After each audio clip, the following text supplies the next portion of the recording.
Hello guys, আজকে রান্না করছি লতি দিয়ে চিংড়ি মাছ। তাহলে দেখে নেওয়া যাক কীভাবে করছি। আর এটা একটা টিপস দিচ্ছি, লতিগুলো না বাজার থেকে আনার পর আমি একটু পরিষ্কার করে ধুয়ে ডুমো ডুমো করে কেটে একটু গরম জলে ভাপিয়ে নিয়েছি। এতে কি হয় বলো তো, সুবিধা হয় খোসাগুলো ছাড়াতে। এটা তোমাদেরকে আমি একটা টিপস দিয়ে দিলাম। এরপর পরে ছাড়ানো লতিগুলো পরিষ্কার করে একটি পাত্রে রাখলাম। তারপর কড়াইতে তেল গরম হলে পরিমাণ মতো রাঁধুনি ও পরে রসুন দিয়ে ভাজতে লাগলাম। এরপরে পরিষ্কার করা চিংড়ি মাছগুলো কড়াইতে দিয়ে ভালোভাবে ভাজতে লাগলাম। কিছুক্ষণ ভাজা হয়ে গেলে দুটো কাঁচা লঙ্কা চেরা দিয়ে দিলাম। তারপর পরিমাণ মতো নুন এবং হলুদ দিয়ে দিলাম।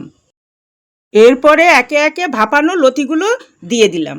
কিছুক্ষণ লতিটা ভেজে নেওয়ার পর নামানোর আগে কিছুটা চিনি দিয়ে দিলাম। তারপরে 2-3 মিনিট পর নামিয়ে নিলাম। এভাবেই হয়ে গেল আমার লতি চিংড়ি ভাজা।